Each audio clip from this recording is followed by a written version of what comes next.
Assalamualaikum everyone. This is Dr. Amir Chaudhary and I'm working as an academic coordinator here at ISEP.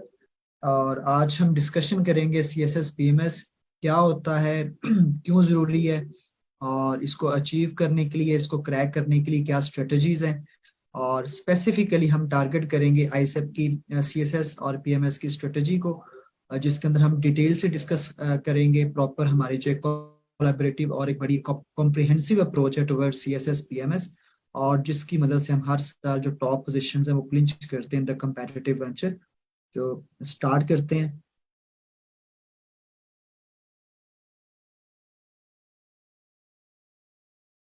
तो सबसे पहला तो question बड़ा commonly asked एक question है कि CSS और PMS होता क्या है। देखें, आप लोगों ने अपने इर्द गिर्द बहुत ज्यादा हमने एक सोशल हाइप क्रिएट ऑलरेडी कर चुके हैं, जिसके अंदर बहुत ज्यादा ब्यूरोक्रेसी को, ब्यूरोक्रेटिक एलीट को, उनकी पर्क्स एंड प्रिविलेजेस को बहुत ज्यादा डिस्कस किया जाता है।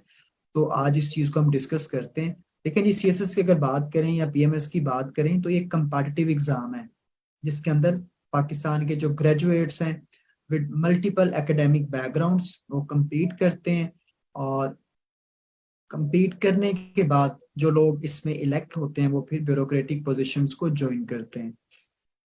अगर हम बात करेंगे ये होता क्या है, देखें जी, CSS एक बड़ी सुपरलेटिव ऑप्शन है जिसके अंदर आपके पास सेल्फ ग्रोथ और करियर एडवांसमेंट के बहुत से ऑप्शंस होते हैं। फिर अलॉन्ग विद दैट ये आपको जॉब सिक्योरिटी, एक बड़ा ल्यूक्रेटिव रिम्यूनरेशन और बहुत ज्यादा charms and perks and privileges भी ऑफर करती है। अच्छा देखें, CSS की सबसे अच्छी बात यह है कि इसके अंदर डाइवर्सिफिकेशन और वर्सेटिलिटी बहुत ज्यादा है, यानी कि आपके पास एक बहुत ज्यादा डाइवर्सिफाइड जॉब स्पेक्ट्रम है।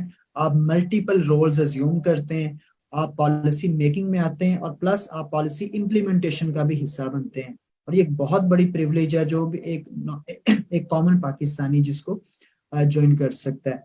अच्छा, उसके साथ जो CSS PMS एस्पायरेंट्स है, जब वो ब्यूरोक्रेटिक एलीट का पार्ट बनते हैं, उनकी जॉब रिस्पॉन्सिबिलिटी के अंदर आता है कि वो अपनी कॉमन कम्युनिटी और अपनी जो सोसाइटी है उसकी डेवलपमेंट के लिए बहुत ज्यादा कंस्ट्रक्टिव रोल प्ले कर सकते हैं। और जिसके अंदर हम अगर इसको मैं सम अप करना चाहूँ तो मैं सिंपल यही कहूंगा कि एक जो CSS या PMS एस्पायरेंट है वो अपनी सोसाइटी की सोशो इकोनॉमिक ग्रोथ के अंदर एक बहुत कंस्ट्रक्टिव रोल प्ले कर सकता है। तो ये वो तमाम चीजें हैं जो कि एक लेमैन को पता होनी चाहिए कि CSS या PMS करने के बाद हमारा रोल क्या होगा, CSS या PMS की जर्नी के अंदर क्या क्या इंट्रिकेसीज आती हैं, या एक आम इंसान जिसने अभी सिर्फ BA किया है या अपनी ग्रेजुएशन मुकम्मल की है और वो पाकिस्तान की ब्यूरोक्रेटिक एलीट का मेंबर बनना चाहता है, तो उसको कौन कौन सी क्वालिटीज और उसको कौन कौन सी स्ट्रेटजीज चाहिए कि वो इस चीज को क्रैक कर सके। अच्छा, CSS जितना ज्यादा चार्मिंग और जितना ज्यादा आपको कलरफुल नजर आता है, आपको वो सारा प्रोटोकॉल, आपके चार्म्स, पर्क्स, प्रिविलेजेस, ग्लोरीज, लेकिन at the same time CSS एक नाइटमेयर भी है।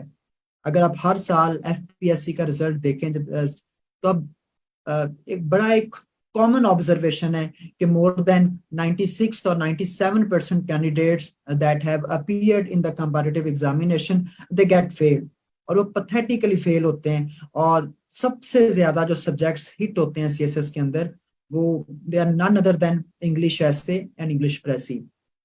अच्छा, अगर अब मैं एक सिंगल लाइन में इलेबोरेट करना चाहूँ कि CSS क्यों नाइटमेयर बनता है कैंडिडेट्स के लिए, तो सिंपल सी बात है कि inability to have a proper command over English language, जिसमें एक कैंडिडेट उसको English grammar, English vocabulary, English syntax, एक प्रॉपर सेंटेंस स्ट्रक्चर वो उसको ही कभी मास्टर नहीं कर पाता।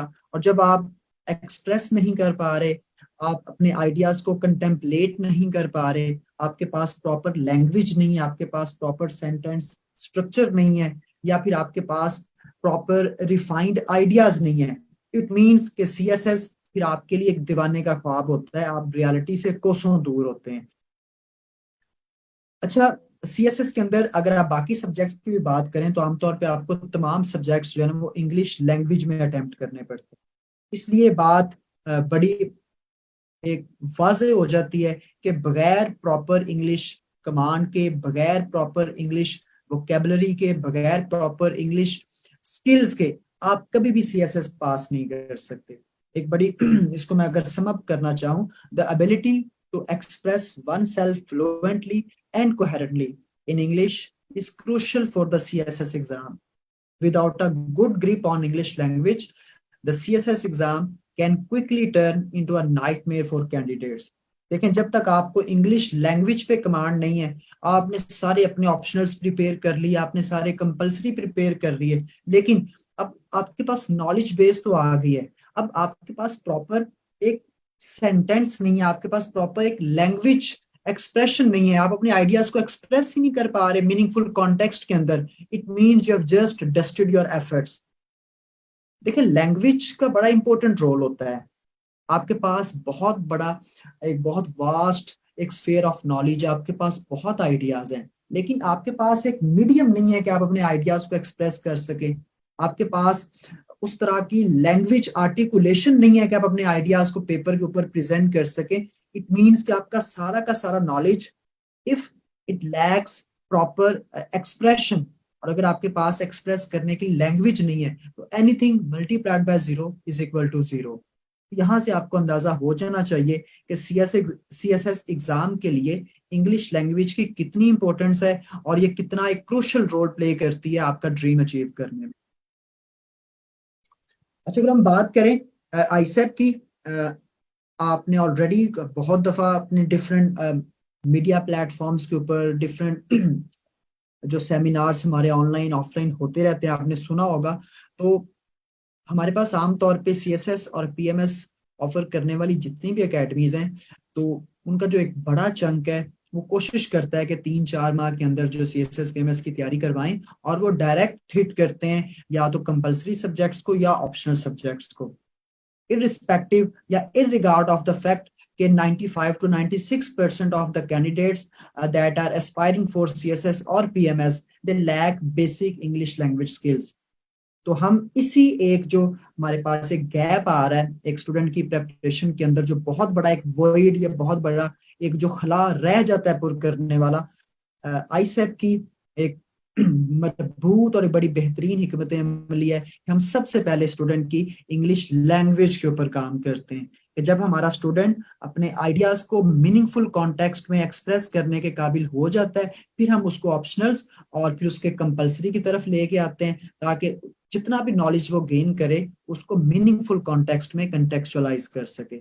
तो अगर हम बात करें आईसेट की CSS और PMS प्रेपरेशन स्ट्रेटजी की, तो हमारा ये टोटल 9 मंथ्स का सेशन है, जो कि अभी नेक्स्ट 3rd of May से स्टार्ट भी हो रहा है। तो इसके अंदर हमारा जो पहला फेज है वो 1.5 से 2 माह का होगा, जिसके अंदर हम इंग्लिश फाउंडेशन और बुक रीडिंग फेज जो हमारा होगा, जिसके अंदर हम FPSC की रिकमेंडेड इंटरनेशनल बुक्स बच्चों को पढ़ाएंगे। अब मैं एक बात यहाँ से क्लियर कर दूं कि हम FPSC रिकमेंडेड बुक्स क्यों ऐड करते हैं। देखें, CSS डिमांड करता है आपसे एक हाईली क्रिटिकल अप्रोच, कि जिसके अंदर आपका एनालिसिस भी होगा, आपकी पर्सनल ओपिनियन भी होगी, प्लस आपका बैकग्राउंड नॉलेज भी होगा। अब जब एक कैंडिडेट CSS में अपीयर होता है, किसी क्वेश्चन को अटेम्प्ट करता है, तो उसके पास 2 तरह की अप्रोचेज होती हैं। एक है सब्जेक्टिव अप्रोच, जो कि उसकी पर्सनल ओपिनियन को रिफ्लेक्ट करती है, और एक होती है ऑब्जेक्टिव अप्रोच, कि जिसके अंदर वो अपनी बात को वैलिडेट करने के लिए सूटेबल या कॉरेस्पॉन्डिंग रेफरेंसेस यूज करता है। लेट्स से अगर एक स्टूडेंट बात कर रहा है पाकिस्तान के इकोनॉमिक क्राइसिस की, और वो एक रेफरेंस ऐड कर देता है किसी भी एक इंटरनेशनल बुक का या किसी भी एक लोकल ऑथर का, तो उसकी बात वैलिड हो जाएगी। और CSS के अंदर रेफरेंसेस की, साइटेशंस की एंड प्रॉपर सोर्सेज की बहुत ज्यादा इंपॉर्टेंस है, क्योंकि बगैर सोर्सेज के या बगैर किसी वैलिड रेफरेंस के आप जो भी बात करते हैं वो हमेशा इनवैलिड ही रहती है। इसलिए इस चीज को एड्रेस करने के लिए आईसेट हमने कुछ बड़ी इंपॉर्टेंट जो इंटरनेशनल बुक्स हैं हमने इसके अंदर ऐड की हैं, जो कि पहले 1.5 से 2 माह के दौरान बच्चों को पढ़ाई जाएंगी। उनके बुक रिव्यूज होंगे, प्लस हम बच्चों को वो तमाम बुक्स का जो एक्सट्रैक्ट है, उन तमाम बुक्स का जो क्रक्स है, उसको उनकी एप्लीकेशन भी हम बच्चों को सिखाएंगे कि कौन सी बुक किस सब्जेक्ट के साथ कितना रिलेट करती है और किस कॉन्सेप्ट के अंदर कौन सा उसका रेफरेंस यूज किया जा सकता है एज अ वैलिड सोर्स। उसके बाद हमारा नेक्स्ट फेज आ जाता है, जिसमें जो कि बेसिकली 2.5 माह का है, उसके अंदर हम कंपलसरी सब्जेक्ट्स की तरफ जाते हैं, जिसके अंदर English essay, English precis, Pakistan affairs, current affairs और उसके साथ इस्लामिक स्टडीज। और 2.5 मंथ्स के अंदर प्रॉपर 100% हम बहुत डाइवर्स रिसोर्सेज के साथ और मल्टीपल जो हमारे पास रीडिंग मटेरियल्स है उनको इनकॉर्पोरेट करते हुए अपना जो सब्जेक्ट, अपना जो सिलेबस है रेलिवेंट सब्जेक्ट्स का, उसको कंप्लीट करते हैं।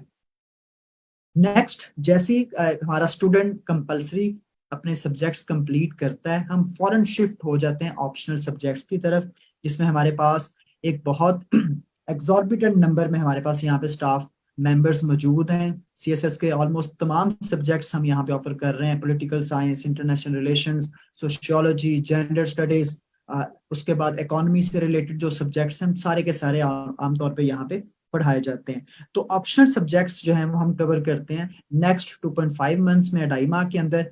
और इस तरह हमारे पास जो पहले 6 से 6.5 माह है उसके अंदर हमारा जो कैंडिडेट है वो लिखने के भी काबिल हो जाता है, प्लस उसने तमाम अपने सब्जेक्ट्स ऑप्शनल्स प्लस कंपलसरी उनको भी वो कंप्लीटली गो थ्रू कर लेता है। अब नेक्स्ट जो बहुत इंपॉर्टेंट फेज है हमारा, हम फिर अपने स्टूडेंट ने जितना भी लर्न किया है, जितना भी उसने इनग्रॉस किया है through out the past 6.5 months, अब हम उसको टेस्ट करते हैं। और हमारी कोशिश होती है कि स्टूडेंट की जब टेस्टिंग करें तो उस actual FPSC exam hall like उसको एनवायरनमेंट प्रोवाइड करें, ताकि उसका जो एक्चुअल पोटेंशियल है हम उसको असेस करें और उसकी जजमेंट के अकॉर्डिंगली उसकी प्रेपरेशन को मजीद रिफाइन करें।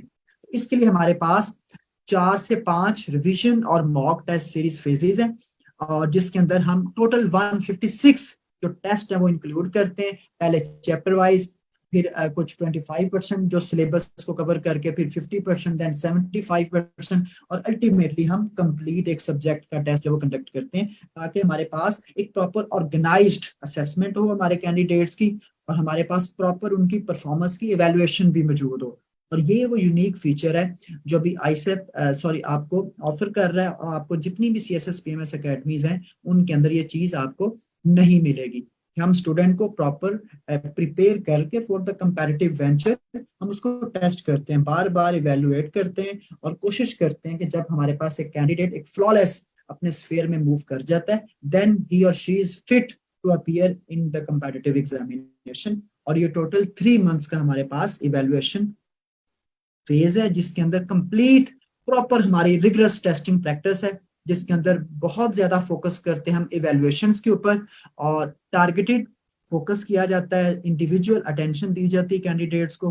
और हमारी कोशिश होती है कि अगर कोई भी इवेल्युएशन हो रही है तो उसको टाइमली रखें, और उसका फीडबैक हमारे पास बहुत रोबस्ट फीडबैक मैकेनिज्म भी है। तो इस तरह से हमारे पास अगर कोई कैंडिडेट इनरोल होता है तो हमारी अल्टीमेट कोशिश यही होती है कि उसकी जो फर्स्ट कंपेटिटिव एग्जाम की अटेम्प्ट है, it should be his last attempt as well. अच्छा, अब हम आ जाते हैं कि मेन आज हम टारगेट करेंगे जो हमारा पहला 2 से 2.5 माह का फाउंडेशन कोर्स है, वो क्यों जरूरी है सीएसएस और पीएमएस के लिए। तो उस पर हम मूव करते हैं नेक्स्ट। देखिए, अगर हम बात करें कि आईसेप 2 से 2.5 माह का इंग्लिश फाउंडेशन कोर्स क्यों ऑफर करता है, उसके लिए हमें कुछ चीजें जो है ना बैकग्राउंड उनको डिस्कस करना पड़ेगा। देखें जी, the gravity of failure in the CSS exam can not be overstated, as it represents a missed opportunity to serve the nation and contribute meaningfully to its development. अब हमारे पास एक बड़ा वैलिड सोर्स है। देखिए, हर साल एफपीएससी जो भी आपका कंपेटिटिव एग्जाम होता है, लेट्स से 2021, 2022 एंड 2023, तो एग्जाम का जब रिजल्ट अनाउंस होता है उसके बाद एफपीएससी की एनुअल रिपोर्ट पब्लिश होती है, जो फेल्ड कैंडिडेट्स की जो कॉजेज को हाईलाइट करती है। तो अब देखिए, हमने जो एक लेटेस्ट रिपोर्ट 2022 के साथ अटैच की है, तो उसके मुताबिक अगर मैं उसका क्रक्स आपके साथ शेयर करूं तो देखें जी, the statistical data presented in the FPSC annual report unambiguously evinces that an overwhelming number of candidates floundered in the CS exam due to a deficiency in their command of the English language, which impedes their ability to express their ideas cogently and coherently.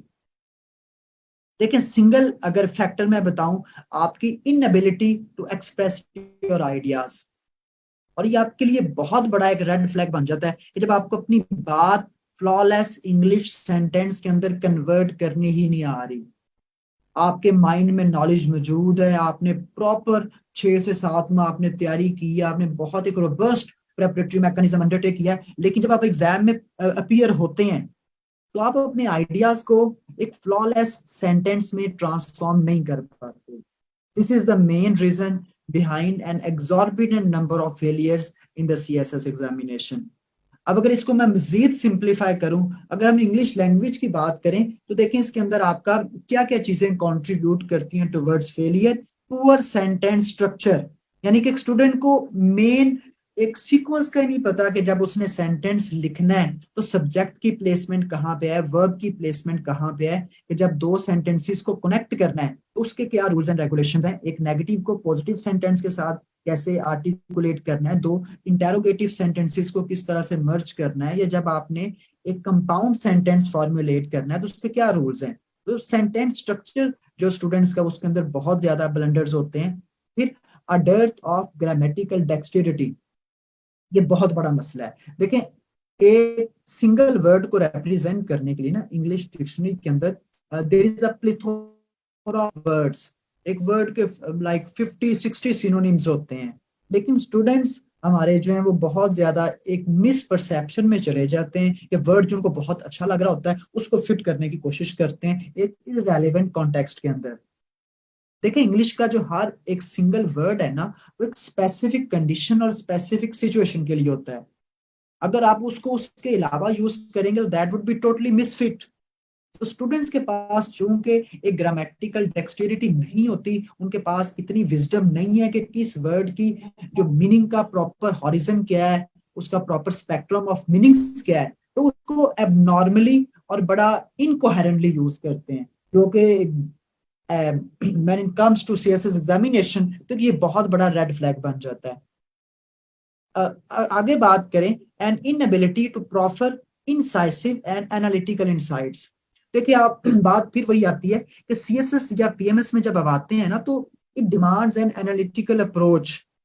इसके लिए आपके पास आपका sentence structure, आपका expression, आपकी articulation of ideas, आपकी maturity of approach, ये कुछ pre requisite criterias हैं that every candidate must be meeting. लेकिन आप बात जनरल बात किए जा रहे हैं, उसके अंदर कोई आप एनालिसिस ऐड नहीं कर रहे, आप उसके अंदर कोई अपना कोई टेक्निकलिटी आपकी उसके अंदर नहीं है, एक जनरल अप्रोच के साथ आप जा रहे हैं ना। यानी कि आपने एक बात कर ली, आपने एक स्टेटमेंट दे दी, you are giving your subjective account, but you are not validating your subjective account through proper references or proper citations. It means you are putting in an invalid. ठीक है, तो आप जब किसी बात को जस्टिफाई करने के काबिल नहीं है, आपने एक बात कर दी लेकिन आप उसको जस्टिफाई नहीं कर पा रहे, आप उसको वैलिडेट नहीं कर पा रहे, तो वो आपकी बात टोटली बेसलेस और टोटली आपकी जो है ना वो एक आप कह सकते हैं that is totally and totally आप हाफ हजर्ड कॉन्सेप्ट, जो कि एक रेड फ्लैग है CSS के अंदर। तो ये वो तमाम एरियाज हैं जो कि CSS के अंदर बहुत ज्यादा इंपॉर्टेंट है, और यही वजह है कि ISEP सबसे पहले स्टूडेंट्स की इंग्लिश फाउंडेशन के ऊपर काम करता है कि जब एक स्टूडेंट फ्लॉलेस इंग्लिश एक्सप्रेशन और इंग्लिश स्ट्रक्चर को मास्टर कर लेता है तो 60 to 65% CSS उसके कमांड में आ जाता है। और अगर इसमें बहुत आसान अल्फाज में यूज करूं तो मैं कह सकता हूं, देखें जो हमारा ISEP का CSS इंग्लिश फाउंडेशन कोर्स है, ये हम आपको कामयाबी का तवीज दे रहे हैं। इस तवीज के साथ आप इंशाल्लाह बहुत ज्यादा चांसेस है, you are 60 to 65% more like are having more chances to clear your CSS examination. Next अगर मूव करें तो अब हम जरा इसको थोड़ा मजीद एलेबोरेट कर लेते हैं कि हमारा जो फाउंडेशन कोर्स है उसके इंग्रेडिएंट्स क्या हैं और प्रॉपर उनकी जो है कोहेरेंस क्या है और उसके आउटकम्स क्या होंगे। यानी कि जो कैंडिडेट्स हमारे पास इनरोल होंगे CSS PMS के 9th मंथ सेशन के अंदर, जब ये फाउंडेशन कोर्स अटेंड करेंगे तो अटेंड करने से पहले और अटेंड करने के बाद क्या इम्प्रूवमेंट्स उनके ओवरऑल जो है उनके लैंग्वेज के अंदर, उनके एक्सप्रेशन के अंदर, उनके सेंटेंस स्ट्रक्चर के अंदर, प्लस उनकी आर्टिकुलेशन ऑफ आइडियाज के अंदर जो ऑब्जर्व करेंगे। देखिए हमारे पास ये 1.5 से 2 मार्क है। और सबसे पहले हमारे पास बेसिक इंग्लिश ग्रामर के 60 लेक्चर्स हैं, जिसके अंदर हम tenses, active passive, narrations, punctuations, articles, parts of speech, translations, prepositions, sentence and structure building. देखिए अगर आप बेसिक इंग्लिश स्ट्रक्चर की भी बात करें तो ये वो तमाम कंपोनेंट्स हैं जो फ्लॉलेस इंग्लिश एक्सप्रेशन के लिए नागुजीर हैं। We can call them inevitable elements to achieve flawless approach in English. तो जब आप ये 60 लेक्चर्स ले लेंगे, प्लस जब आप ये लेक्चर्स ले रहे होंगे तो ये सारे के सारे प्रैक्टिस ओरिएंटेड लेक्चर्स हैं। इनके अंदर हम कोशिश करेंगे कि प्रैक्टिकल अप्रोच के साथ जाएं, ताकि आप जो कुछ लर्न कर रहे हैं आप उसको इनग्रॉस भी करें, आप उसको अपनी प्रैक्टिकल अप्रोच के साथ इनकॉर्पोरेट करें, ताकि एवरी सिंगल कॉन्सेप्ट और every single idea that you are learning it must become a part of your long term memory when it comes to expressing your ideas। तो देखिए जब आप ये लेक्चर्स लेंगे, नंबर 1 आपका इंग्लिश का स्ट्रक्चर फ्लॉलेस हो जाएगा, आपका इंग्लिश का जो एक्सप्रेशन है उसके अंदर मैच्योरिटी आएगी, आपको डिफरेंट आइडियाज को आर्टिकुलेट करने में मदद मिलेगी, फिर आपको सेंटेंस के साथ मैनूवर करना बड़ा इजी हो जाएगा। आप सीख पाएंगे कि एक ही बात को मल्टीपल वेज में उसको मैनूवर करके उसको वेरी करके किस तरह से एक्सप्रेस किया जा सकता है, यानी कि जिससे आपकी राइटिंग के अंदर एक मैच्योरिटी आए और आपकी राइटिंग के अंदर एक डाइवर्सिटी रिफ्लेक्ट हो। अक्सर बच्चे करते हैं एक ही अप्रोच, अगर एक्टिव में तो एक्टिव में चले जा रहे हैं। जब आप मल्टीपल वेरिएशंस यूज करते हैं in terms of sentence formulations, तो आपके कंटेंट को बहुत ज्यादा वर्सटाइल और बहुत कैची बनाता है। तो यही हमारा मेन टारगेट होगा कि जो हम इंग्लिश फाउंडेशन के अंदर इंग्लिश ग्रामर के ऊपर कंसंट्रेट करेंगे, तो ये आपके इंग्लिश ऐसे के लिए आपको एक सॉलिड फाउंडेशन प्रोवाइड करेगा। अपार्ट फ्रॉम दैट हमारे जो इंग्लिश प्रेसी का पेपर है, जिसके अंदर आप प्रेसी लिखेंगे, जिसके अंदर आप कॉम्प्रिहेंशन का पैराग्राफ अटेम्प्ट, पैसेज अटेम्प्ट करेंगे, आप ट्रांसलेशन करेंगे, आप वहां पे पंक्चुएशंस को अटेम्प्ट करेंगे, तो ये तमाम एरियाज को टारगेट करेगा। ठीक है। अच्छा, नेक्स्ट जब हम इंग्लिश ग्रामर का तमाम अपना वो फेज मुकम्मल करेंगे तो हम फिर मूव करेंगे टुवर्ड्स इंटरनेशनल टर्मिनोलॉजीज। अब देखें सीएसएस जो है ना एक कंपेटिटिव एग्जाम है, और it is totally demarcated from the traditional exams like BA exam और एमए एग्जाम और एनी अदर एग्जामिनेशन। इसके अंदर आपके पास क्रिटिकल नॉलेज होना बहुत जरूरी है। अब देखें अगर सीएसएस की मैं बात करूं, इसके अंदर प्रॉपर एक डोमेन है सब्जेक्ट्स की। आप पॉलिटिकल साइंस पढ़ रहे हैं, आप इंटरनेशनल रिलेशंस पढ़ रहे हैं, आप जेंडर स्टडीज पढ़ रहे हैं, आप सोशियोलॉजी पढ़ रहे हैं, आपको हिस्ट्री पढ़ रहे हैं, लाइक इंडो पाक हिस्ट्री है, यूएस हिस्ट्री है, यूरोपियन हिस्ट्री है।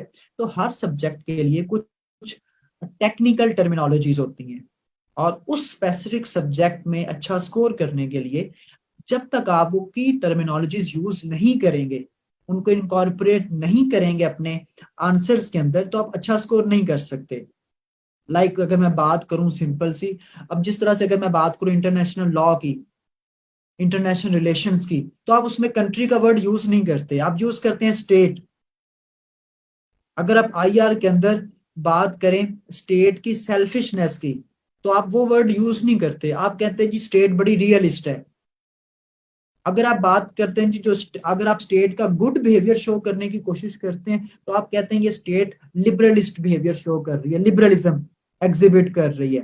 तो इस तरह हमारा जो नेक्स्ट फेज है, जो इंग्लिश ग्रामर के फौरन बाद हम स्टार्ट करते हैं, वो है की इंटरनेशनल टर्मिनोलॉजीज, जिसके अंदर हम मोर देन 300 जो इंटरनेशनल कॉन्सेप्ट्स हैं वो आपको पढ़ाते हैं, प्रॉपर उनकी इम्प्लीमेंटेशन प्लस उनकी प्रॉपर जो एक्सपीडियंसी आपको सिखाते हैं, जिसके अंदर लाइक अगर मैं बात करूं रियलिज्म है, लिबरलिज्म है, नियो लिबरलिज्म है, नेशनलिज्म है, फेमिनिज्म है, स्टेट कंपोनेंट्स वो सारे। तो आप देखें जब हमारे पास एक स्टूडेंट आता है ना, तो ये सारी की सारी चीजें बिल्कुल उसके लिए ना न्यू होती हैं, उसने कभी ये चीजें सुनी नहीं होती। अब उसको नहीं पता कि रियलिज्म क्या है, लिबरलिज्म क्या है। अब अगर थोड़ा सा आपको इसका एलेबोरेट करता जाऊं, देखिए अगर हम बात करते हैं स्टेट्स की, एक पॉलिटिकल फिलॉसफी ये कहती है कि जितनी भी स्टेट्स है ना, वो पावर गेन करने के लिए स्ट्रगल करती हैं। वो कहते हैं कि जो ह्यूमन नेचर है ना, ये बड़ी सेल्फिश है, वॉर मॉन्गरिंग है, जिंगोइस्टिक है। तो जब आप एक डेविलिश ह्यूमन नेचर को रिफ्लेक्ट करेंगे तो हम कहेंगे दिस इज रियलिज्म। इसी तरह जो लिबरलिज्म की पॉलिटिकल फिलॉसफी है या पॉलिटिकल आइडियोलॉजी है, वो ये कहती है कि अगर ह्यूमन नेचर डेविलिश है तो इसको कल्टीवेट किया जा सकता है। ह्यूमन नेचर के अंदर कॉपरेशन की भी टेंडेंसी है, कलेक्टिव गुड के लिए स्ट्रगल करने की भी टेंडेंसी है, तो इसको हम लिबरलिज्म कहेंगे। अगर हम बात करें नियो लिबरलिज्म की, तो ये एक कंटेम्पररी वर्जन है लिबरलिज्म का, कि लिबरलिज्म के अंदर जब कुछ लिमिटेशंस आती हैं कि वो नए जो ग्लोबल कॉन्सेप्ट्स हैं या जो नए ग्लोबल इवेंट्स को एक्सप्लेन नहीं कर पाती, तो हम मूव करते हैं नियो लिबरलिज्म की तरफ, जो ये कहती है कि हमारे पास जो फ्री मार्केट्स हैं उनके ऊपर गवर्नमेंट की किसी भी तरह की जो मैनिपुलेशन या कंट्रोल नहीं होना चाहिए, और अगर मार्केट्स को बिल्कुल फ्री और अनचेक्ड छोड़ दिया जाए तो they can lead towards economic security and peace building. इसी तरह नेशनलिज्म है, जो कि बेसिकली आप देखें, एक वर्ड है पेट्रियोटिज्म, एक है नेशनलिज्म। अब ये दोनों डिफरेंट है। अगर नेशनलिज्म की बात करें तो एक पॉजिटिव सेंटीमेंट है कि your coherence with the ideology of a state. लेकिन अगर इसी नेशनलिज्म को हम थोड़ा एक्सट्रीम मीनिंग्स में ले जाएं, या इसी नेशनलिज्म के अंदर अगर कुछ पॉलिटिकल ऑब्जेक्टिव्स ऐड कर लें, तो ये पॉलिटिकल नेशनलिज्म बन जाती है, जैसा कि फाशिज्म। इसी तरह अगर हम इसी नेशनलिज्म के अंदर कुछ इकोनॉमिक कॉनोटेशंस ऐड कर लें, तो ये प्रोटेक्शनिज्म की सूरत इख्तियार कर लेती है। इसी तरह से फेमिनिज्म है। फिर स्टेट कंपोनेंट्स हैं कि स्टेट होती क्या है, कि देखें जी, कोई भी ऐसी टेरिटरी जिसके पास अपनी एक ज्योग्राफी है, अपनी लोकेशन है, पॉपुलेशन है, सॉवरेनिटी है, हम या अपनी एक, उसको हम कहते हैं स्टेट। फिर स्टेट के कंपोनेंट्स क्या होते हैं, कि देखें जी, स्टेट के पास एक लेजिस्लेचर होता है, एक उसके पास अपनी जुडिशरी है, उसके पास एग्जेक्टिव, फिर उसके पास एक और इम्पोर्टेंट पिलर है जिसको हम मीडिया कहते हैं। इकोनॉमी क्या है, इकोनॉमी की थियरीज क्या है, जैसा कि इंटरनेशनल पॉलिटिकल इकोनॉमी, मर्केंटाइलिज्म। उसके बाद अगर हम बात करते हैं तो कम्युनिज्म, सोशलिज्म, कैपिटलिज्म। तो ये वो टर्म्स हैं, जब भी एक नया स्टूडेंट सीएसएस में आता है ना, तो वो बेचारा बहुत ज्यादा परेशान हो जाता है, पता नहीं ये क्या चीजें हैं। लेकिन जब तक आप इन तमाम टर्मिनोलॉजीज को इनग्रॉस नहीं करते, तब तक आप एक्चुअल में जो एक पोटेंशियल सीएसएस या पीएमएस एस्पायरेंट या कैंडिडेट नहीं बन सकते।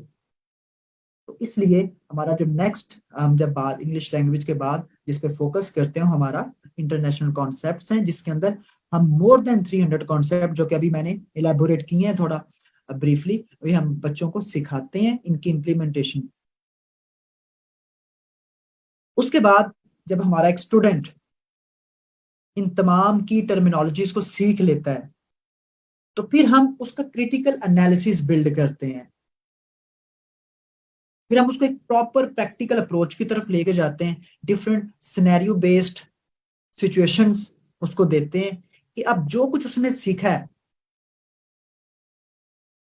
अब उसने टर्मिनोलॉजी सीख ली है, अब उसको कॉन्सेप्ट्स पता चल गए हैं, अब उसको समझ आ गई है स्टेट क्या है, स्टेट के डायनामिक्स क्या है, इकोनॉमी कैसे रेगुलेट होती है, इन्फ्लेशन क्या है, इन्फ्लेशन की कॉजेज क्या है, पॉलिटिक्स क्या है, पॉलिटिकल स्टेबिलिटी क्या है और पॉलिटिकल इंस्टेबिलिटी क्या है, ग्लोबल पॉलिटिक्स क्या है, ग्लोबल इंस्टीट्यूशंस का क्या रोल है, ग्लोबल कॉन्फ्लिक्ट्स क्या है, ग्लोबल कॉन्फ्लिक्ट्स क्यों होते हैं, ग्लोबल कॉन्फ्लिक्ट्स का वे फॉरवर्ड क्या है। जब वो ये सारी चीजें अंडरस्टैंड कर लेता है, तो फिर हम उसको एक प्रैक्टिकल अप्रोच, एक प्रैक्टिस ओरिएंटेड सेशन की तरफ लेके जाते हैं, कि जहां पे हम उसकी क्रिटिकल एनालिसिस बिल्डिंग करते हैं। वहां पे हम उसको एक क्रिटिकल अप्रोच की तरफ लेके जाते हैं, कि अब उसने जितना भी नॉलेज या जितने भी इंसाइट्स गेन किए हैं, अब उनको अप्लाई करना सीखे। तो ये हमारी बेसिकली एक एप्लीकेशन बेस्ड अप्रोच है। देखिए, अगर आप सीएसएस या पीएमएस के करंट एग्जाम्स देखें, तो हमारा जो पेपर सेटर है वो एक बहुत कंटेम्पररी और एक एप्लीकेशन बेस्ड अप्रोच के साथ जा रहा है। अब वो टिपिकल क्वेश्चन नहीं करता डिस्क्राइब दिस या राइट अ डिटेल्ड नोट, नहीं। अब वो कोशिश करता है कि आपकी पर्सनल ओपिनियन, आपका क्रिटिकल एनालिसिस, अब वो आपसे ये डिमांड करता है। अब वो आपसे एप्लीकेशन बेस्ड क्वेश्चंस करता है कि देखें आपने कॉन्सेप्ट तो सीख लिया। लेट्स से अगर वो क्वेश्चन करता भी, अगर मैं एक छोटी सी एग्जांपल दे देता हूं कि देखिए भाई एक रशिया यूक्रेन क्राइसिस चल रहा है, वो क्वेश्चन आपको देता है, लेट्स से करंट अफेयर्स का क्वेश्चन आ जाता है कि रशिया यूक्रेन क्राइसिस की कॉजेस, पाकिस्तान के लिए इसके इम्प्लीकेशंस, और फिर पाकिस्तान के पास सर्वाइवल ऑप्शंस क्या हैं, वो आप उसके ऊपर नोट लिखें। अब अगर तो आपको पता है कि स्टेट का प्राइम इंटरेस्ट क्या है, स्टेट किस तरह से रेगुलेट करती है अपने इकोनॉमिक इंटरेस्ट को, अपने पॉलिटिकल इंटरेस्ट को, अपनी स्टेट सॉवरेनिटी को, अगर आपने ये सारी चीजें सीखी होंगी तो फिर आप इस क्वेश्चन को प्रॉपरली आर्टिकुलेट करेंगे, आप इसको अटेम्प्ट करेंगे। लेकिन अगर आपको आइडिया ही नहीं है कि स्टेटहुड है क्या, पाकिस्तान किस तरह से ग्लोबल पॉलिटिकल स्टेज पे कंडक्ट करता है, अगर आपको यही नहीं पता कि दुनिया के अंदर ग्लोबलाइजेशन का क्या कॉन्सेप्ट है, किस तरह से पूरी दुनिया की जो इकोनॉमी है दैट इज इंटरकनेक्टेड, पूरी दुनिया की जो पॉलिटिक्स है दैट इज इंटरवोवन, तो अगर एक जगह पे क्राइसिस आता है तो उसके जो स्पिल ओवर इफेक्ट्स है वो पूरे रीजन में, पहले रीजन में आते हैं, फिर सुपरा रीजनली को ट्रेवल करते हैं और फिर वो ग्लोबली सर्कुलेट करते हैं। लेकिन जब तक आपके पास प्रॉपर एक रोबस्ट नॉलेज नहीं है, आपके पास प्रॉपर कॉन्सेप्ट इन्फोर्समेंट नहीं है, तो आप किसी भी क्वेश्चन को ना तो आप उसको आर्टिकुलेट कर सकते हैं, ना आप उसके अंदर एक क्रिटिकल एनालिसिस इनकलकेट कर सकते हैं, और सबसे इंपॉर्टेंटली आप एक एग्जामिनर को सेटिस्फाई ही नहीं कर सकते। और जब आप एक एग्जामिनर को सेटिस्फाई नहीं कर सकते तो फिर आपको रिजल्ट्स खुद पता है, you go towards disasters results. देखिए बड़ी इंपॉर्टेंट चीज है, जब आपसे क्वेश्चन किया जाता है सीएसएस पीएमएस के अंदर, तो you have to satisfy the examiner. और वो कैसे करेंगे? With the relevance of your information, with inculcation of some technical terminologies that are relevant and specific to that context। तो ये बहुत जरूरी है, ठीक है। तो ये हमारा जो फाउंडेशन कोर्स है ये आपको इस काबिल बनाएगा कि सीएसएस पीएमएस के अंदर कोई भी क्वेश्चन किसी भी डोमेन से, किसी भी डायमेंशन से या किसी भी एंगल से अगर आपसे पूछा जाता है तो आपके पास इतनी अप्रोच या इतनी आपके पास स्किल्स होंगे कि आप उस क्वेश्चन को बगैर किसी हसल के, बगैर किसी कंफ्यूजन के या बगैर किसी एम्बिग्विटी के बहुत इजीली वहां पे आर्टिकुलेट कर सकते हैं, और जो आप ऐसा आंसर वहां पे आउट कर सकते हैं जो आपके एग्जामिनर को सेटिस्फाई कर सके। And this is the ultimate aim जो हम चाहते हैं कि हमारा स्टूडेंट इस फाउंडेशन कोर्स के बाद अचीव करे।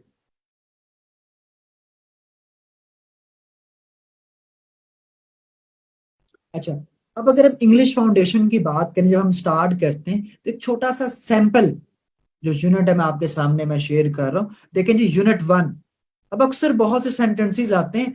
अब लेट से मैं इंग्लिश प्रेसी की बात करता हूँ, एक ऐसा स्टूडेंट जिसको इंग्लिश ग्रामर का पता ही नहीं है, जिसको इंग्लिश सेंटेंस स्ट्रक्चर्स का ही नहीं पता, जिसको इंग्लिश सेंटेंस टाइप्स का ही नहीं पता। जब वो एक छोटा सा सेंटेंस है जी, मायूसी गुनाह है, जब ऐसा सेंटेंस देखेगा, अब उसकी बड़ी ट्रेडिशनल और एक ऑर्थोडॉक्स अप्रोच है, वो जल्दी से भागेगा, यार देखो इसके अंदर सब्जेक्ट कहाँ पे है, वर्ब कहाँ पे है। अब कुछ सेंटेंसेस ऐसे हैं जो वर्बलेस होते हैं, एक्शनलेस होते हैं, जिनके अंदर जीरो एक्शन होता है। अब उनकी जो ट्रांसलेशन है that is entirely different from rest of the sentences, ठीक है। तो यहां से आप असेस कर सकते हैं कि हम कोशिश करते हैं ग्रास रूट लेवल से स्टार्ट करें और प्रॉपर एक एडवांस्ड लेवल तक लेके जाएं अपने एक एस्पायरेंट को, तो उसको लीस्ट सिंपल जो एक सेंटेंस है, सिंपलेस्ट जो एक सेंटेंस है, उस अप्रोच से लेके the most complicated sentence formation हम उसको वो गाइड करें। अभी मैं जो मेरे साथ कैंडिडेट्स मौजूद हैं, आप जरा कुछ क्वेश्चंस दिए गए, जो कुछ यहाँ पे सेंटेंसेस दिए गए जैसा कि सादगी कामयाबी की अलामत है, इनको ट्रांसलेट करें और मैं फिर आपके जरा इसके करते हैं हम इसको रिव्यू। इसको ट्रांसलेट करें कमेंट्स में and then will have a review of it. जैसा कि अब मैं कुछ करता हूं यहाँ पे कि हमारे सियासतदान गलती पर हैं, our politicians are at fault.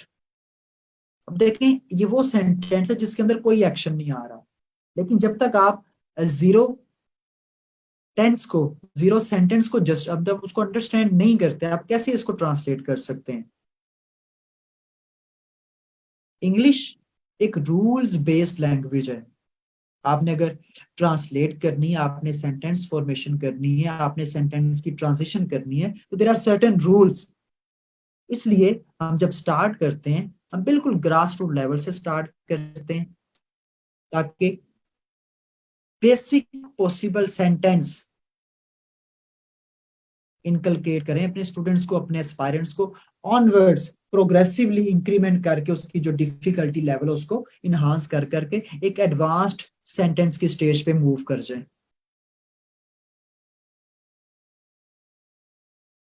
फिर इसी तरह हम जब मूव करके आगे आते हैं, मैं यूनिट 4 की बात करता हूं, देखिए, जिसके अंदर हम प्रेजेंट प्रोग्रेसिव सेंटेंसेस को ट्रांसफॉर्म करते हैं, उनकी वॉइस ट्रांसफॉर्म करते हैं। देखो, लेट से अगर कोई सेंटेंस आ जाता है, एक तो ऐसा सेंटेंस है ना जिसके अंदर प्रॉपर एक हायरार्की है, लाइक बच्चे किताबें पढ़ रहे हैं, एक सिंपल सेंटेंस लिख रहा हूं, बच्चे किताबें पढ़ रहे हैं। हमें पता है कि यहाँ पे ना एक प्रॉपर जो एक्शन है ना उसकी एक हायरार्की है, कि जो एक्शन है वो सब्जेक्ट के कंट्रोल में है। कुछ फिर आप जब इसकी वॉइस को चेंज करते हैं, मसला मैं कह दूं कि जी किताबें पढ़ी जा रही हैं, लोगों को मारा जा रहा है, बहुत जुल्म किया जा रहा है, नई पॉलिसीज बन रही हैं, तो ये वो सेंटेंसेस हैं जो कि बेसिकली प्रेजेंट प्रोग्रेसिव सेंटेंसेस कहलाते हैं विद चेंज्ड वॉइस। अगर देखें, मैं यहाँ पे कुछ एग्जांपल्स दी गई हैं कि लड़का कमरे को सजा रहा है, सिंपल सेंटेंस है, एक्टिव सेंटेंस हम जिसे कहते हैं, the boy is decorating the room. अगर हम इसकी की वॉइस को चेंज कर दें, सेंटेंस को थोड़ा ट्रांसफॉर्म कर दें कि कमरे को सजाया जा रहा है, the room is being decorated. ठीक है, अब इस तरह जब आप एक्टिव सेंटेंसेस को अंडरस्टैंड करते हैं, आप पैसिव सेंटेंसेस को अंडरस्टैंड करेंगे ना, तो आपके पास ऑप्शंस आ जाएंगी। You will be having a plethora of options to diversify your content. कुछ सेंटेंसेस हैं जो एक्टिव फॉर्म में अपनी बेस्ट सेंस कन्वे करते हैं, कुछ सेंटेंसेस हैं जिसके लिए आपको पैसिव फॉर्मेट यूज करना पड़ता है। मैं जनरल सी बात करता हूँ, लेट से अगर मैं अपना एक ऐसे अटेम्प्ट कर रहा हूं जेंडर पैरिटी के ऊपर, और मैं एक सेंटेंस लिख देता हूं, the women are not being treated equally across the globe. अब ये मेरा एक पैसिव सेंटेंस है, ठीक है। इसी तरह अगर मैं किसी और जगह पे कोई एक्टिव सेंटेंस अपना यूज कर देता हूं, तो ये जो आपकी smooth exchange of different versions of sentences है ना, इससे आपके कंटेंट में वर्सेटिलिटी आती है, डाइवर्सिटी आती है, and it makes your content more catchy. अगर आप एक अप्रोच के साथ जा रहे हैं, it means you are very limited in your approach. या तो आपको इंग्लिश की लैंग्वेज पे प्रॉपर कमांड नहीं है, या फिर आप कुछ स्पेसिफिक सेगमेंट्स के अंदर इनसिक्योर हैं। तो जब आप डाइवर्स सेंटेंस एक्सप्रेशन यूज करते हैं अपने कंटेंट के अंदर, तो ये बेसिकली रिफ्लेक्ट करता है कि आपको इंग्लिश लैंग्वेज के ऊपर कमांड हासिल है, और यही वो रिक्वायरमेंट है जो कि एफपीएससी की रिक्वायरमेंट है।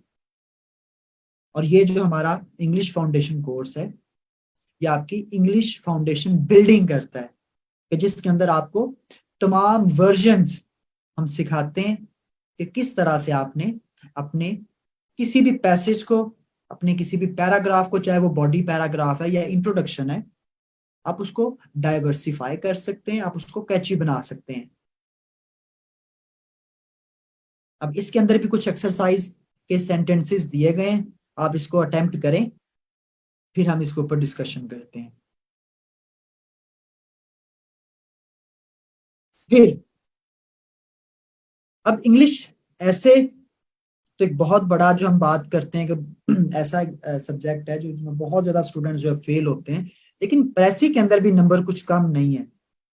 अभी मैंने थोड़ी देर पहले एफपीएससी की जो एनुअल एग्जाम रिपोर्ट शेयर की, कि जिसमें वो क्लियरली मेंशन करते हैं कि जो हमारा स्टूडेंट है उसको English sentence structure, grammatical dexterity और बेसिक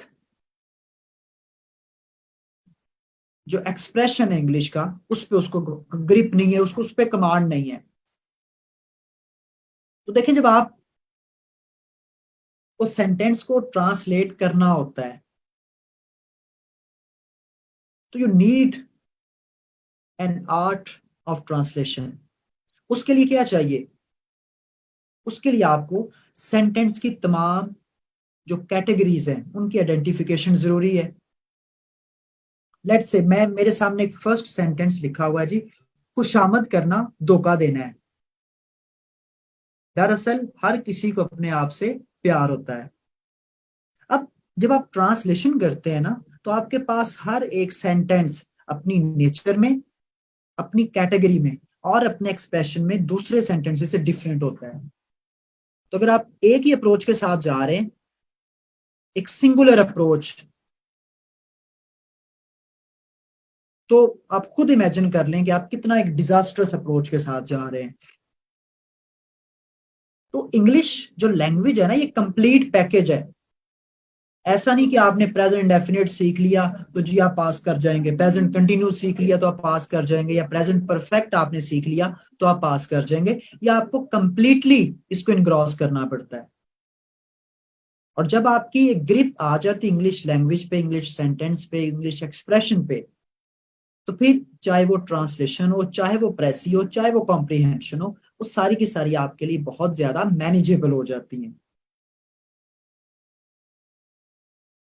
अच्छा, फिर हमने बात की थी कि हमारे पास इंग्लिश फाउंडेशन कोर्स में हम इंटरनेशनल ऑथर्स प्लस अपने जो वेल नॉन लोकल ऑथर्स हैं उनकी जितनी भी एफपीएससी रिकमेंडेड बुक्स हैं वो हमने अपने फाउंडेशन फेज के अंदर ऐड की हुई है, ताकि हमारे स्टूडेंट के पास एक बहुत एक्सटेंसिव बैकग्राउंड रीडिंग मौजूद हो। देखिए, जब आप एक किताब पढ़ते हैं ना, it means you are interacting with the most astute brains of the past times. आप माजी के ज़हीन तरीन दिमागों के साथ इंटरेक्ट कर रहे होते हैं। एक किताब जब लिखी जाती है, उसको कंपाइल किया जाता है, तो ये बहुत एक एविडेंस बेस्ड अप्रोच के साथ, एक बड़ी साइंटिफिक अप्रोच के साथ लिखी जाती है, जिसमें फैक्ट्स को चेक किया जाता है, क्रॉस वेरिफिकेशन की जाती है। तो किताब हम इसीलिए कहते हैं कि it is a valid reference और valid source to cite for an information. तो हम लेट्स से अगर मैं बात करूं, हम बात कर रहे हैं जी governing the ungovernable, doctor Ishrat Hussain की ये किताब है। अगर आप ऐसे अटेम्प्ट कर रहे हैं पाकिस्तान के पॉलिटिकल क्राइसिस पे, पाकिस्तान के इकोनॉमिक क्राइसिस पे, पाकिस्तान के सोशल इश्यूज के ऊपर, तो आप श्योरली इसको वहां पे साइट करेंगे एज अ रेफरेंस।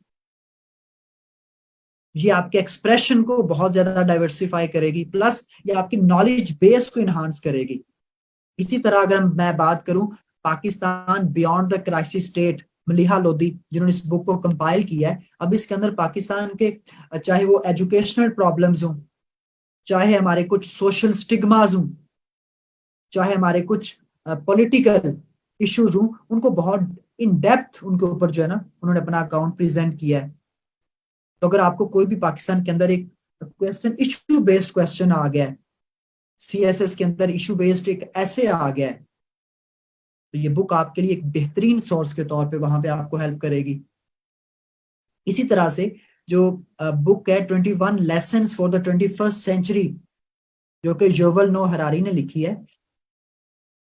अब ये बुक आपको बताती है कि हमारे पास जो भी कंटेम्प्रेरी इरा चल रहा है दुनिया में, इसमें जितने भी कंटेम्प्रेरी चैलेंजेस हैं उनको डील करने के लिए हमारे पास क्या क्या ऑप्शंस हैं। तो हमें बताता है कि जो फ्यूचर वर्ल्ड है उसके अंदर चैलेंजेस क्या होंगे, आर्टिफिशियल इंटेलिजेंस होगी, सोशल मीडिया का क्या रोल होगा, परसेप्शन का क्या रोल होगा, इंफॉर्मेशन की वॉर्स कैसी होंगी, वो फिर आपको उसके लिए सॉल्यूशंस गाइड करता है। इट मींस अगर आपको कोई भी टॉपिक आ जाता है कि लेट्स से ग्लोबलाइजेशन का आ गया, वॉरफेयर ऑफ इंफॉर्मेशन आ गया, तो वहां पे आप जब आप डिस्कस करेंगे टिपिकली वे फॉरवर्ड्स या सॉल्यूशंस की बात करेंगे या एक रिफॉर्मेटिव अप्रोच की बात करेंगे, तो आप वहां पे ये चीजें इनकलकेट कर सकते हैं। फिर अगर आप बात करते हैं world order by Henry Kissinger, तो ये आपको बताएगा जी देखें जो अभी दुनिया के अंदर लिबरल वर्ल्ड ऑर्डर है वो स्टैब्लिश कैसे हुआ, उसको चैलेंजेस कौन कौन से दरपेश हैं और उनको टैकल कैसे किया जा सकता है। इस तरह से हमने बहुत ज्यादा जो पोटेंशियल बुक्स हैं, ऐसी बुक्स जो कहीं ना कहीं किसी ना किसी तरीके से कम 4 से 5 सब्जेक्ट्स को हिट कर रही हैं, ये तमाम बुक्स इंग्लिश ऐसे को 100% आप टारगेट कर रही हैं। लाजमी आप उनके अंदर as a resource as a source इसको आप यूज कर सकते हैं। फिर ऑप्शनल्स के अंदर अगर बात करें, पाकिस्तान अफेयर्स के अंदर बहुत रेलिवेंट है ये बुक्स, करंट अफेयर्स के अंदर बहुत ज्यादा रेलिवेंट है, पॉलिटिकल साइंस के अंदर, इंटरनेशनल रिलेशंस के अंदर, जेंडर स्टडीज के अंदर। ठीक है, तो ये तमाम बुक्स ये आपका जो विजन है उसको ब्रॉड करेंगी, आपके एनालिसिस के अंदर मैच्योरिटी लेके आएंगी, आपके एक्सप्रेशन को बहुत ज्यादा ये रीशेप करेंगी, मॉडिफाई करेंगी। अच्छा, अगर हम इसको अब थोड़ा सा मैं समअप कर दूं कि what is foundation course all about, हम इसको जरा डिटेल से डिस्कस कर लिया है, इसके इंग्रेडिएंट्स क्या क्या हैं, उसके आउटकम्स क्या होंगे, और अल्टीमेटली जब आप सीएसएस या पीएमएस के एग्जाम में अपीयर होंगे तो वहां पे क्या डिफरेंस फील करेंगे जब आप एक प्रॉपर फाउंडेशन कोर्स से गुजर के जाएंगे और एक वो कैंडिडेट जो बगैर फाउंडेशन कोर्स लिए सिर्फ अपने कंपलसरी और ऑप्शनल्स को तैयार करके गया, तो वहां पे उसके लिए किस तरह के एक्सपोजर होगा। देखें अगर मैं इसको बहुत ब्रीफली मैं समराइज कर देता हूँ कि जी a comprehensive understanding of basic English grammar empowering students to communicate effectively। हम देखिए जब आप इंग्लिश ग्रामर को ग्रिप करते हैं तो उससे आपकी चाहे वो वर्बल कम्युनिकेशन है चाहे नॉन वर्बल कम्युनिकेशन है, उसके अंदर प्रॉपर एक पैराडाइम शिफ्ट आता है, आपकी आइडियाज के अंदर मेच्योरिटी आती है, आपकी कम्युनिकेशन बहुत रिफाइंड हो जाती है, और ये एक आउटकम होगा जब आप इस फाउंडेशन कोर्स को अटेंड करेंगे।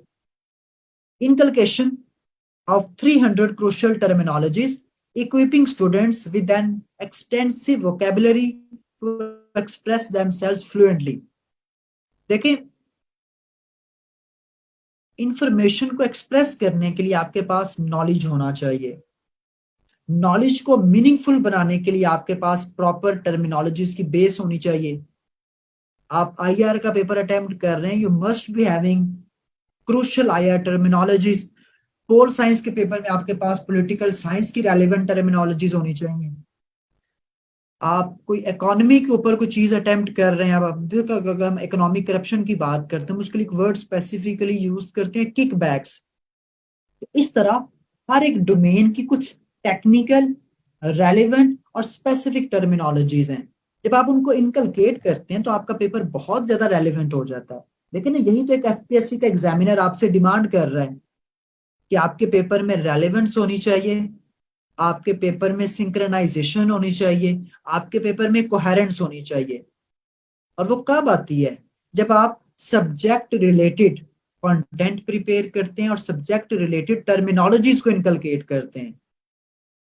फिर हमारे पास जो एफपीएससी की रेकमेंडेड बुक्स हैं, या आपको आपके तमाम कंपैटिटिव एग्जामिनेशंस के अंदर एक बहुत क्रिटिकल अप्रोच बिल्ड करने के लिए, एक एनालिटिकल अप्रोच बिल्ड करने के लिए, या प्रॉपर अपने आर्गुमेंट्स को वैलिडेट करने के लिए बहुत हेल्पफुल है। तो overall this foundation course is an excellent opportunity for individuals to improve their language proficiency and prepare themselves for future endeavors.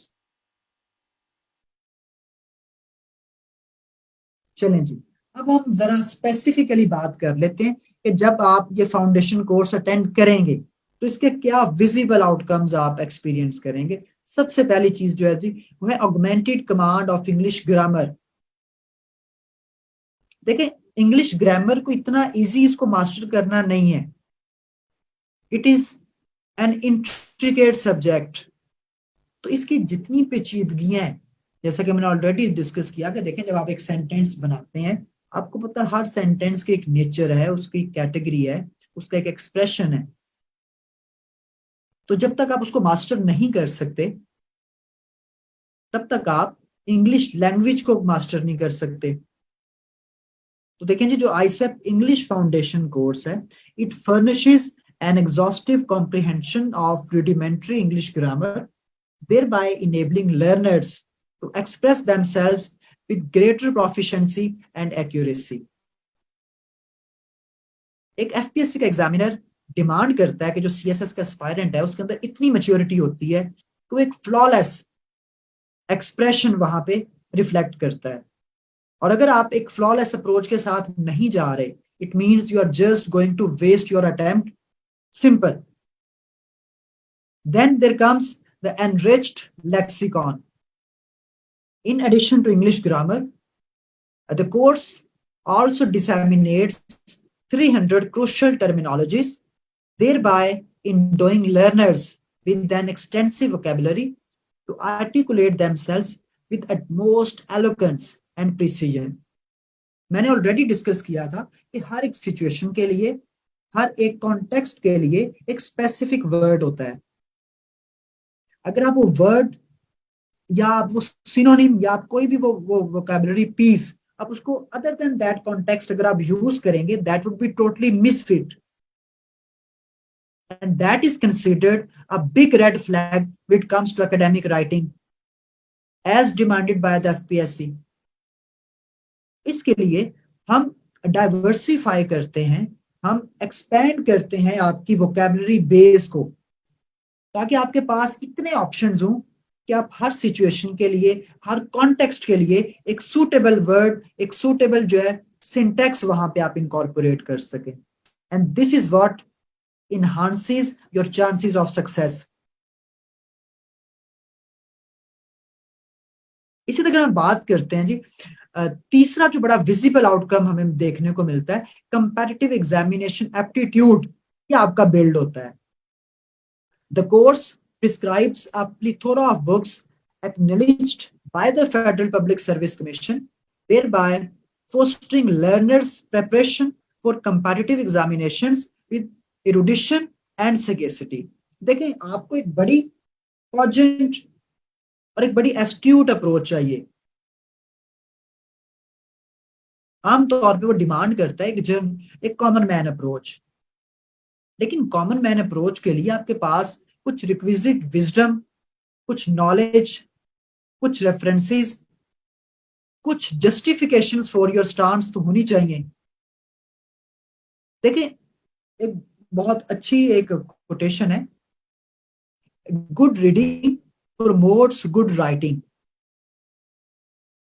And good listening promotes good speaking. कि अगर आप एक अच्छे राइटर बनना चाहते हैं तो आपको अच्छा स्टफ पढ़ना पड़ेगा,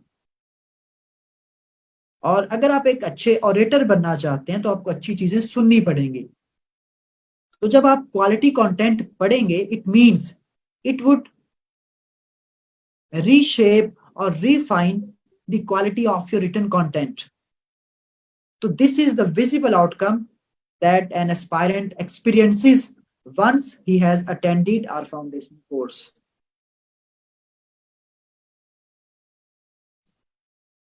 अब ये कुछ सैलिएंट फीचर्स हैं हमारे फाउंडेशन कोर्स के। ये देखें जी, हम इसके अंदर सबसे पहले जो बस अब इसको मैं समराइज कर रहा हूँ, ये देखें सबसे पहले हम इंग्लिश फाउंडेशन पे काम करते हैं, फिर आपकी जनरल नॉलेज फाउंडेशन आती है, देन आपकी एडवांस्ड कॉन्सेप्ट बिल्डिंग आती है। देखिए हमारे पास जितने भी स्टूडेंट्स इनरोल होते हैं सीएसएस पीएमएस के साथ, वो वन पेपर के लिए बड़े फिट कैंडिडेट्स बन जाते हैं। और उसकी वजह हमारी स्टेज 2, जिसके अंदर हम एक बड़ी robust general knowledge foundation building करते हैं। कि जब एक स्टूडेंट मल्टीपल सोर्सेज को इनग्रॉस करता है, मल्टीपल सोर्सेज को कंसल्ट करता है, और हम उसको मल्टीपल फाउंडेशनल रिसोर्सेज हम उसको प्रोवाइड करते हैं, तो उससे उसकी जो नॉलेज बेस है वो बहुत ज्यादा डाइवर्सिफाई हो जाती है। So apart from descriptive examinations like CSS and PMS, he becomes a very potential candidate for one paper examinations as conducted by the FPSC and PPSC for the scales of grade 17 and even grade 18.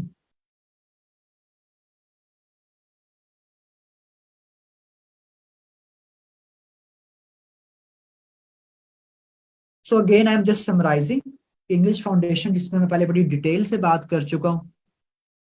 तो हमारा तो main जो vision है that is very simple, कि unlock the power of flawless English expression with our English foundation stage. कि हमारा जो एक एस्पायरेंट है जो इंग्लिश फाउंडेशन कोर्स को अटेंड करता है, एक बड़ा विजिबल और बड़ा एक एप्रिशिएबल चेंज नजर आता है उसके एक्सप्रेशन के अंदर, उसकी अप्रोच के अंदर, उसके कंटेंट के अंदर और उसकी आइडियाज प्रेजेंटेशन के अंदर। और ये वो तमाम चीजें हैं जो किसी भी कैंडिडेट को एक बड़ा पोटेंशियल कैंडिडेट बनाती हैं किसी भी एग्जामिनेशन के लिए, चाहे वो सीएसएस है, पीएमएस है, या अपार्ट फ्रॉम दैट कोई और एग्जामिनेशन है। तो हम इसके अंदर कोशिश करते हैं कि आपके सारे जो टेंसेस हैं, नरेशंस हैं, पंक्चुएशंस हैं, आर्टिकल्स हैं, ट्रांसलेशन का कंटेंट है, सेंटेंस स्ट्रक्चर है और पैराग्राफ राइटिंग स्किल्स, जो कि ऐसे के पेपर के लिए बहुत ज्यादा क्रूशियल है, तो सारी की सारी चीजें हम आपको गाइड करते हैं। हमारा जो अल्टीमेट फोकस है वो हमारा इंग्लिश ऐसे और इंग्लिश प्रेसी के लिए आपके राइटिंग स्किल्स को पॉलिश करने के ऊपर होता है। और इसी तरह हम कोशिश करते हैं कि आपके अंदर क्लैरिटी, कोहेरेंस और प्रिसीजन वो इंड्यूस करें। And this is what our whole foundation course focuses eight.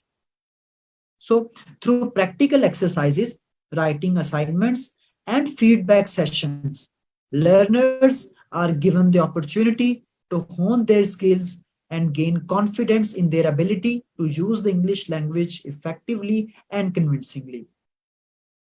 हम स्टूडेंट्स को जो कुछ सिखा रहे होते हैं, जो कुछ डिलीवर कर रहे होते हैं, हम कोशिश करते हैं कि उसके लर्निंग को टाइमली और बड़े ऑर्गेनाइज्ड वे में उसको टेस्ट करें। देखें, लर्निंग को टेस्ट करने का जो गोल्डन स्टैंडर्ड है ना, वो आता है उसकी एप्लीकेशन बेस्ड अप्रोच से। कि जब स्टूडेंट किसी भी कॉन्सेप्ट को, किसी भी आइडिया को या किसी भी नॉलेज आउटलेट को अप्लाई करने के काबिल हो जाता है, it means he has gained that knowledge, that like he has gained that extent of expertise that is required to ace CSS examination, and this is our ultimate aim. और जब एक रिगरस प्रैक्टिस सेशन से हम एक student को गुजारते हैं, उसमें हमारा स्टूडेंट ये तमाम क्वालिटीज को इनकलकेट कर लेता है। अगेन फिर हमारे पास जनरल नॉलेज फेज आता है, जो कि ऑलरेडी मैंने डिस्कस किया है, कि जिसके अंदर हम 300 जो बड़े बेसिक कॉन्सेप्ट्स हैं, सोसाइटी से related, state, civilization, law, economy, politics, history, religion, global political dynamics, religion, इन सारी चीजों को हम इनकैप्सुलेट करके इनकी जितनी भी की टर्मिनोलॉजीज हैं, इनके जितने भी की जो आइडियाज हैं, हम वो एक्सट्रैक्ट करते हैं और उनके ऊपर एक डिस्क्रिप्टिव जो अप्रोच है वो आपको गाइड करते हैं कि इन आइडियाज का मेन स्पेक्ट्रम ऑफ मीनिंग क्या है, इनकी एप्लीकेबिलिटी क्या है और इनका मेन थीम क्या है। ये सारी की सारी चीजें हम अपने स्टूडेंट्स को गाइड करते हैं। इसी तरह जब हमारा इस जनरल नॉलेज फाउंडेशन से गुजर के हमारे स्टूडेंट की जो नॉलेज फाउंडेशन है वो बहुत स्ट्रॉन्ग हम बिल्ड कर देते हैं। इट मीन्स कि अगर क्वेश्चन कोई भी अनसीन या बड़ा एक अनएक्सपेक्टेड पेपर भी आएगा तो हमारे स्टूडेंट के पास इतने स्किल्स होंगे कि उस एग्जामिनेशन को बहुत अच्छे तरीके से टैकल कर सकता है। So our practical exercises, engaging lectures and insightful analysis will give you the skills and confidence you need to succeed. Whether you are just starting out or need to brush up on your knowledge, this course is tailored to meet your needs. And this is what every single aspirant dreams of. कि जब वो CSS या PMS के examination hall में जाए तो mentally relaxed हो, उसकी नर्व्स बहुत काम हो और वो बहुत कॉन्फिडेंट हो कि I have a broad base of knowledge, I have undergone a rigorous application oriented practice, and now this is the stage where I have to prove myself and I am going to prove myself. So this is the confidence we inculcate in our students.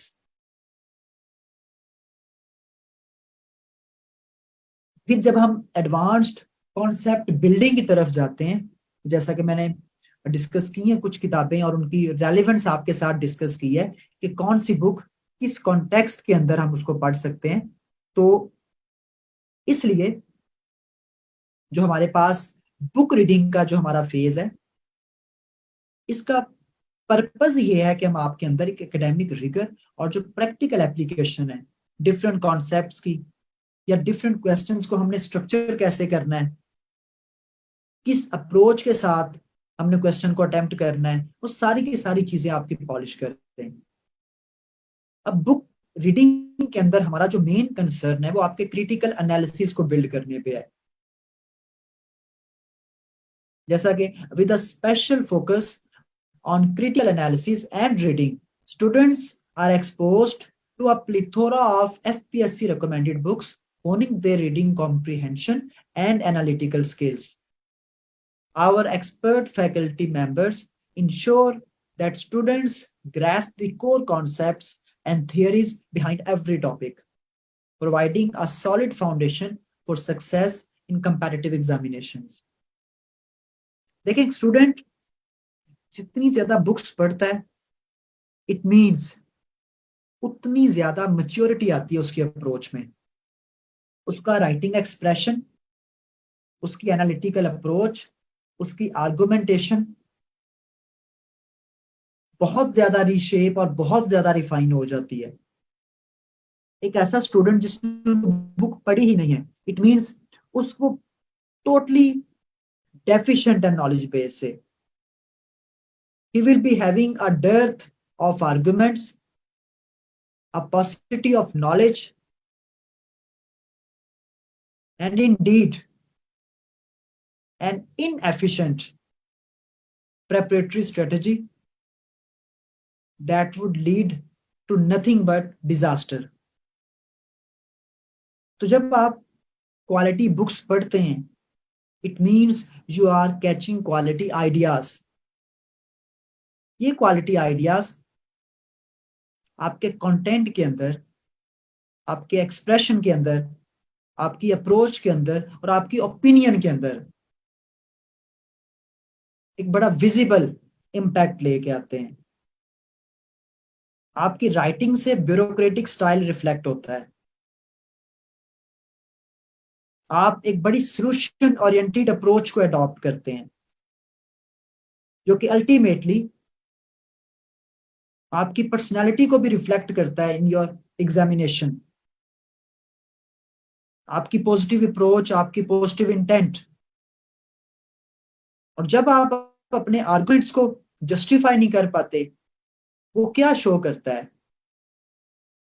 कि you are having a confused personality, you lack clarity in your approach, you have an inefficient knowledge base। इसलिए जो books हैं ये बहुत जरूरी हैं आपके concepts को बिल्ड करने में और आपके एक्सप्रेशन के अंदर मैच्योरिटी लाने में।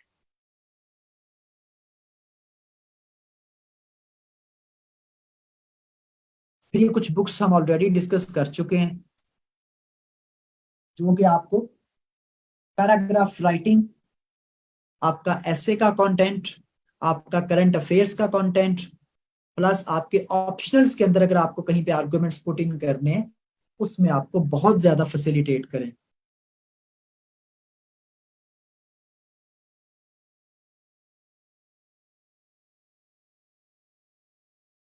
अच्छा, अगर हम बात इसको हमने डिटेल से कर लिया कि सीएसएस क्या होता है, सीएसएस क्यों करना चाहिए, सीएसएस कब आप श्योर होते हैं कि now you can a CSS, CSS कब एक नाइटमेयर बनता है, और हमने आपके साथ एक बड़ी रोबस्ट अपनी एक स्ट्रेटजी शेयर की है कि जो आपको एक पोटेंशियल कैंडिडेट बनाएगी और आपकी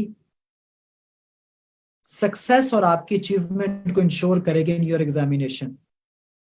तो उसके लिए हमारी जो रेगुलर क्लासेस हैं, ऑन कैंपस भी और ऑनलाइन भी, वो 3 मई से स्टार्ट हो रही हैं, और ऑलमोस्ट 95% सीट्स जो हमारी बुक हो चुकी हैं, सिर्फ 5% सीट्स रह गई हैं।